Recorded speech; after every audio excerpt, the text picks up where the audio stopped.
ನಿನ್ನೆ ದಿನ ಮಲ್ಲೇಬೆನ್ನೂರು ಪೊಲೀಸ್ ಠಾಣೆ ವ್ಯಾಪ್ತಿಯಲ್ಲಿ ಬರ್ತಕ್ಕಂಥ ಆದೂರು ಎಂಬ ಗ್ರಾಮದಲ್ಲಿ 30 ಏಪ್ರಿಲ್ 2026ರಂದು ಏನು ಈ ಒಂದು ಪ್ರಕರಣ ದಾಖಲಾಗಿರ್ತದೆ, ಅಸಹಜ ಸಾವು ಪ್ರಕರಣ. ಅದರಲ್ಲಿ ಅನುಮಾನ ಇದೆ ಅಂತ ಬಿಟ್ಟೇಳಿ ಈ ಒಂದು ಪ್ರಕರಣ ನಮ್ಮ ಮಲ್ಲೇಬೆನ್ನೂರು ಠಾಣೆಯಲ್ಲಿ ದಾಖಲಾಗಿರ್ತದೆ. ಈ ಪ್ರಕರಣದಲ್ಲಿ ಮೃತ ಸುಮಾರು 58 ವರ್ಷದ ಈರಮ್ಮ ಅಂತ ಬಿಟ್ಟೇಳಿ ಅವರು ತೀರ್ಕೊಂಡಿರ್ತಾರೆ. ಆ ಒಂದು ಪ್ರಕರಣವನ್ನು ನಾವು ತನಿಖೆ ಮಾಡ್ತಾ ಇರ್ತೇವೆ.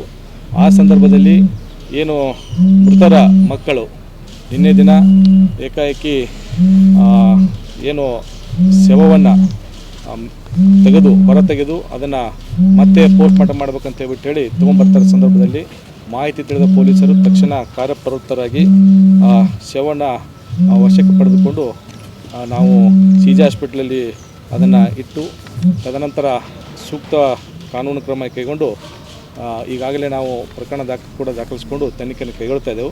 ಅವರ ಒಂದು ಮಕ್ಕಳ ಒಂದು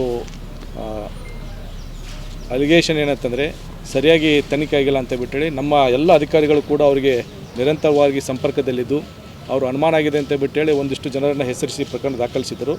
ಇಂಥ ಒಂದು ಪ್ರಕರಣದಲ್ಲಿ ಪೋಸ್ಟ್ ಮಾರ್ಟಮ್ ರಿಪೋರ್ಟು ಮತ್ತು ಇತರ ಎಲ್ಲ ಸಾಕ್ಷ್ಯಾಧಾರಗಳು ಮತ್ತು ಫಾರೆನ್ಸಿಕ್ ಲ್ಯಾಬ್ ರಿಪೋರ್ಟ್ ಬಂದ ನಂತರ ಏನು ತನಿಖೆಯ ಯಾವ ಹಂತದಲ್ಲಿದೆ ಅಂತ ಬಿಟ್ಟೇಳಿ ಅವ್ರಿಗೆ ತಿಳಿಸ್ತಾ ಇದ್ದೆವು. ಆದರೂ ಸಹಿತ ನಿನ್ನೆ ದಿನ ಈ ಥರ ಮಾಡಿದ್ದಾರೆ.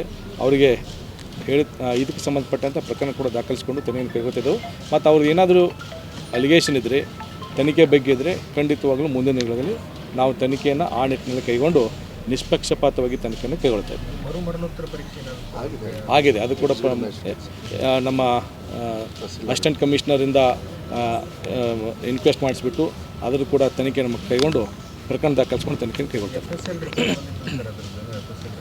FSL ರಿಪೋರ್ಟ್ ಬಂದಿದೆ. ಬಟ್ ಈಗ ಅದು ಈ ಹಂತದಲ್ಲಿ ತನಿಖೆಯಲ್ಲಿರೋದ್ರಿಂದ ನಾನು ಬಹಿರಂಗವಾಗಿ ಅದ್ರ ಬಗ್ಗೆ ಹೇಳೋಕ್ಕಾಗಲ್ಲ.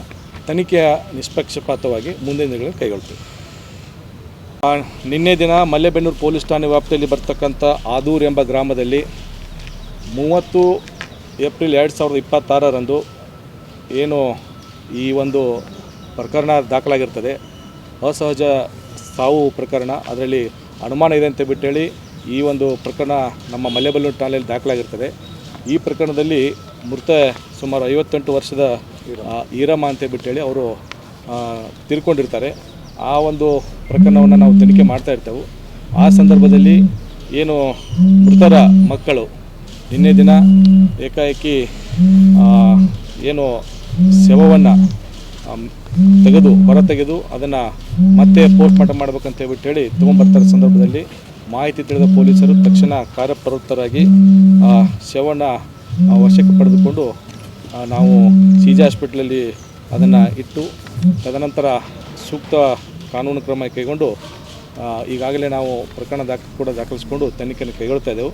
ಅವರ ಒಂದು ಮಕ್ಕಳ ಒಂದು